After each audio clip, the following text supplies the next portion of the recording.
नमस्कार मंडळी, मी आहे निकिता आणि स्वागत आहे तुमचं माझ्या चॅनलमध्ये म्हणजेच निकिता अनफिल्टरमध्ये. तर लास्ट ब्लॉगमध्ये आपण पाहिलं, की मी नवीन फ्लॅटमध्ये जस्ट शिफ्ट झाले आणि मी फक्त किचनचं गॅस वगैरे लावून घेतलंय कारण जेवण करण्यासाठी. आणि लास्ट ब्लॉगमध्ये मी माझी पहिली रसोई पण अपलोड केली आहे. मी त्याच्यामध्ये बदामचा शिरा बनवलाय छान. तर तुम्ही विचार करत असाल हिचा बेड कसा तुटला आणि हे कोण आहे? तर शिफ्टिंग करता माझा बेड लिफ्टमध्ये बसतच नव्हता. सो माझ्या मित्रांनी तो डायरेक्ट तोडला आणि लिफ्टनी वर आणला. सो मग हे कारपेंटर काकांना मी बोलवून आणलं आणि त्यांच्याकडनं बेड परत जोडून घेतला. शिफ्टिंगमध्ये पैसे वाचवण्यासाठी मित्रांना तर बोलवलं, पण त्यांनी मात्र काम वाढवलं. बट असो इथे कमीच पैसे लागले. तर काकांकडनं मी एकदम पॅक असे बेड दोन्ही पण बनवून घेतले. आता वेळ होती त्याचे पाय लावण्याची, कारण मागच्या फ्लॅटच्या दरवाजामधनं ते बसत नव्हतं. सो आम्ही त्याचे पाय पण खोलले होते. सो मी स्वतःच इंजिनिअर बनून पटपट सगळे पाय वगैरे लावून घेतले. कारण आता 2 दिवस झाले होते या फ्लॅटमध्ये राहायला येऊन आणि काहीच सामान लावलेलं नव्हतं आम्ही. सो एका बेडचे पाय लावून घेतले, नंतर दुसऱ्या पण बेडचे पाय लावून घेतले. आणि घरात सगळीकडे इतका पसारा होता ना, जोपर्यंत बेड रिअरेंज करत नाही आणि त्यामध्ये तो सगळा पसारा टाकत नाही ना, तोपर्यंत तो कमीच झाला नसता. कारण माझ्याकडे खूप जास्त सामान आहे स्वप्नालीचं माझं. त्याच्यानंतर मी बेड वगैरे पुसून घेतले. त्याच्यामध्ये सगळं माझं एक्सेस सामान होतं, ब्लँकेट्स वगैरे होते. आता गरमीचं सीझन चालू आहे, सो मी ते सगळं पॅक करून व्यवस्थित ठेवून दिलं. कारण स्वप्नालीचं पण खूप सारं सामान माझ्याकडे आहे, स्टेशनरी वगैरे. तर सगळं पॅक करून ठेवलं आणि बेड लावून घेतला. त्यावर मस्तपैकी पुसून वगैरे 2 गाद्या टाकल्या, म्हणजे संध्याकाळी झोपण्यासाठी रेडी एकदम. लास्ट रूममध्ये आम्ही हे दोन्ही पण बेड एकदम जॉइन करून लावले होते, पण त्यामुळे खूप जास्त पसारा दिसत होता. सो मी आता एक हॉलमध्ये लावला आणि हा दुसरा बेड मी बेडरूममध्ये लावलाय. आणि तुम्ही इमॅजिन करू शकता हे दोन्ही पण बेडमध्ये पूर्ण भरून सामान आहे माझं. आता एकदम घर असं मोकळं-मोकळं वाटतंय. खूप सारं सामान बेडमध्ये बसून गेलंय. हा पण बेड व्यवस्थित पुसून घेतला. याच्यावरही मी 2 गाद्या टाकल्या. कोणी गेस्ट आलं तर यातली एक गादी मी खाली घेते. दोन्ही मस्त गाद्या टाकून त्याच्यावर बेडशीट्स टाकले आणि झोपण्यासाठी हा पण बेड एकदम मस्त रेडी केला. आता हे पण व्हिडिओ मी खूप फास्ट फॉरवर्ड दाखवले. असं नाही की मला इतका कमी वेळ लागलाय. मला खूप जास्त वेळ लागलाय. ऑलमोस्ट एक पूर्ण दिवस माझा या गोष्टींमध्ये गेलाय. दोन्ही पण बेड एकदम रेडी होते. पण ह्या गॅलरीमध्ये ना ही रोड साईडला असल्यामुळे याच्यामध्ये इतकी धूळ येते ना, सो मग मी आता ते पुसत होते. तर पाहिलं खिडकीमध्ये पण खूप जास्त धूळ आली होती. सो खिडकी धुवून घेतली. त्याच्यानंतर पूर्ण गॅलरी धुतली. माहीत नाही खालच्यांच्या अंगावर पाणी पण गेलं असेल, पण मी धुतली इथून. तशी आमची जी दुसरी गॅलरी आहे ना, ती रोड साइडला नाही, सो तिच्यामध्ये एवढी धूळ वगैरे येत नाही आणि याच्यामध्ये मला झाडं पण ठेवायची होती. त्याच्यानंतर हॉलमध्ये बाकी राहिलेला पसारा आवरायला घेतला. त्याच्यामध्ये हे आमचं बुक शेल्फ होतं. त्याच्यावर खूप जास्त शिफ्टिंगमध्ये धूळ बसली होती. सो म्हटलं आधी धुवून काढावं आणि मग त्याच्यानंतर ते रिअरेंज करावं. सो ते नळाखाली एकदम स्वच्छ धुवून घेतलं. त्याच्यानंतर ते सुकत टाकलं. ते सुकल्यानंतर मग आवरायला घेतलं. खूप सारं सामान बेडमध्ये बसलंय, तरी पण तुम्ही बघू शकता इतका पसारा आहे घरामध्ये. एकदम डोकं बंद पडून जातं. किचनमध्ये पण खूप जास्त पसारा आहे. तरी थोडं-थोडं लावलंय गॅस वगैरे. बेडरूममध्ये कपडे सगळे तसेच आहे अजून कपाटात लावण्याचे. पण बघू एक-एक चालू करून दिलंय. तर ते सगळं माझंच सामान आहे ऑलमोस्ट. त्यामुळे कोमलला काही माहीत पण नाही काय कुठे ठेवायचं, काय कुठे ठेवायचं. सो सगळे टेबल वगैरे मी आधी आवरून घेतले. जे सामान पाहिजे नाही ते बॉक्समध्ये, पिशव्यांमध्ये भरलं आणि परत बेडमध्ये पानावर ठेवून दिलं.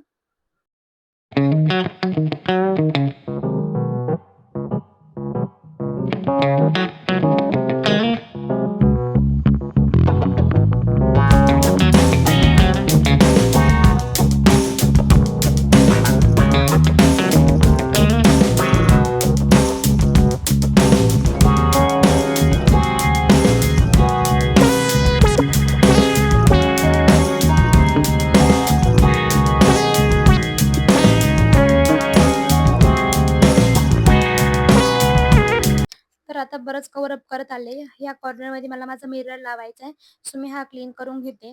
मी इतकं सामान आवरते तरी कुठे ना कुठे काही ना काही सापडतच आहे मला. सगळे बुक्स वगैरे इकडे-तिकडे पडलेले आणि कपडे. अशी एकही पिशवी नाहीये की ज्यात मला माझे कपडे सापडले नाहीये. तर या बास्केटमध्ये मी माझे एक्सेस कपडे ठेवलेले जे मी कधीच यूज नाही करत. त्याच्यानंतर ते सगळे ठेवून दिले. ह्या सगळ्या पिशव्या वगैरे आवरून घेतलं आणि ही मॅट. आता माहीत नाही मी किती दिवसांनी वर्कआउट चालू करणार आहे और योगा चालू करणार आहे. पण मॅट तर मी घेऊन ठेवली आहे. सो ती फोल्ड करून एकदम डोळ्यासमोरच ठेवणार आहे, की मला तिला पाहून तरी आठवण येईल, की मला योगावर वर्कआउट करायचंय. पण आता शिफ्टिंगमध्ये माझं ऑलरेडीच खूप वर्कआउट होतंय, सो मी आता लगेच तर चालू नाही करणार आहे. बघू 1-2 दिवसांनी मी पण नक्की चालू करणार आहे. कारण माझं वेट गेन झालंय थोडंसं. हा बुक शेल्फ पण मी रेडी केलाय. आता यातलं सामान मी नंतर लावाल, आधी थोडं-थोडंसं लावून घेते. आणि आता तुम्ही पाहू शकता खूप सारा घरातला पसारा कमी झालाय ऑलमोस्ट. आणि अजून मेन म्हणजे मी जेवण पण नाही केलंय. मी 2 दिवस सुट्ट्या घेतल्या होत्या फक्त हे सामान लावण्यासाठी. शिफ्टिंगसाठी मी सुट्ट्या नाही घेतल्या, पण मी सामान अनपॅक करायला सुट्ट्या घेतल्या. आता हे सगळं मी लावत तर आहे, पण आय डोंट नो किती दिवस हे असंच राहणार आहे. कारण त्या रूमवर पण असं व्हायचं, आम्ही एव्हरी वीकेंडला आवरायचो, पण नेक्स्ट वीक परत सगळं तसंच होऊन जायचं. कारण पूर्ण वीकमध्ये ऑफिस, घर, जेवण याच्यामध्ये वेळच मिळत नाही घरात लक्ष द्यायला. त्याच्यानंतर ह्या टेबलवर खूप जास्त धूळ झाली होती आणि याच्यावर मला माझा मिरर ठेवायचा आहे. कारण सध्या ड्रिल मशीन नाहीये, सो आम्ही मिररवर लावायला काहीच नाही केलंय. सो मी टेबलवरच मिरर ठेवणार आहे. हा टेबल माझा स्कूलचा आहे.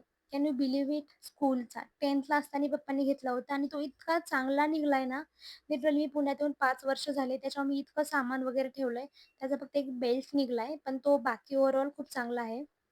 आणि तुम्ही बोलत असाल, की घरात कोणीतरी फिरताना दिसतंय, तर माझी शेजारची रूममेट आहे. रूममेट नाही सॉरी मैत्रीण आहे. तर तिचा गॅस संपला होता आणि आता गॅसचे खूप वांदे चालू आहेत. सो ती माझ्याकडे जेवण बनवायला आली होती. सो तुम्हाला व्हाईट शर्टमध्ये ती दिसत असेल ते फिरतानी. त्याच्यानंतर मी मिरर वगैरे लावून घेतला आणि तरी पण आमच्याकडे एक गादी उरली इथे कोपऱ्यात दिसत असेल. तिचं काय करायचं मला कळत नाहीये. थोडंसं सजावट पण करून घेतली. नंतर ती गादी मी बेडरूममध्ये नेऊन टाकते, की कोणी आलंच और माझ्या मैत्रिणी येतच राहणार आहे माझ्याकडे. तुम्ही बघालच पुढे ब्लॉगमध्ये, की कोणी ना कोणी माझ्याकडे येतच असतं गेस्ट. आणि फायनली माझा हॉल रेडी झालाय. ऑलमोस्ट तो असा काही दिसत आहे. तरी पण टेबल खाली थोडं सामान आहे बाकी. पण ते मी ठेवेल व्यवस्थित नंतर. ऑलमोस्ट आता तुम्ही पाहिला असेल कसा आहे आणि आत्ता बघा. नेक्स्ट डेला मी किचन करायला घेतलं. किचन करताना मी इतकं जास्त शूट नाही केलं. मी सगळे डब्बे वगैरे घासून घेतले, कारण मी तिकडनं काहीच घासून नव्हतं आणलं. फ्रिजचं सगळं सामान घासलं वगैरे छान. त्याच्यानंतर रॅक लावायला घेतली. रॅकमध्ये सगळे भांडे पटपट लावून दिले. त्या फ्लॅटला आमच्यात किचन ट्रॉली होती, सो मला इतकं सगळं लावायची गरज येत नव्हती. आता मला खूप अवघड जाणार आहे, कारण मला ट्रॉलीची सवय झाली. आता ह्या रॅकमध्ये मला असं अरेंज करणं थोडं अवघड जातंय. त्याच्यानंतर फ्रीजही पटपट लावून घेतलं. किचन पण मी खूप जास्त डीपमध्ये केलंय. मला खूप जास्त वेळ लागलाय, पण मी इतकं शूट नाही केलं, कारण माझ्या मोबाईलमध्ये स्पेस पण नाहीये आणि माझ्याकडे इतका वेळ पण नव्हता. सो मी जितकं जमेल तितकं शूट केलं. कारण किचन ओट्याखाली पण खूप जास्त सामान होतं, ते पण मी लावलं. त्याच्यानंतर थर्ड डेला मी कपडे लावायचे ठरवले. हा माझ्या लाईफचा सगळ्यात मोठा टास्क आहे. मी तुम्हाला एकदा घर दाखवते पहा. तुम्हाला काही सुचेल का याच्यामध्ये? मला काही सुचत नाही, की मी काय कुठे ठेवू? मी सगळं व्यवस्थित पॅक केलं होतं. मी सगळं व्यवस्थित पॅक केलं होतं. पण आय डोंट नो परत ते सगळं असं विस्कटलंय, कारण 2-3 दिवस मी त्यातून डायरेक्ट कपडे ओढून घेतले आणि आता माझ्याकडे 2 कपाट आहे. कारण स्वप्नाली तिचं कपाट इथेच ठेवून गेली आहे. सो आता मी सगळं एकदम व्यवस्थित लावू शकल. सो मी आता पटपट कपडे लावून घेते.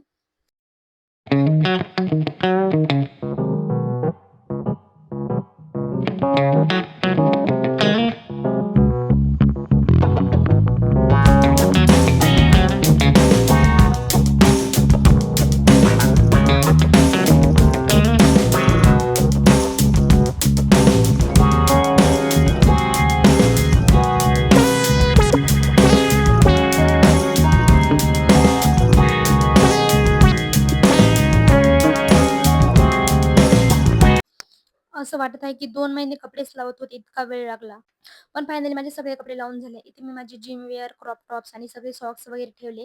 आय डोंट नो आता हे किती दिवस असं राहणार आहे. इथे मी सगळे ऑफिसचे कपडे आणि हे ठेवले. सॉरी, इथे मी अंडरगार्मेंट्स ठेवले बॉक्समध्ये.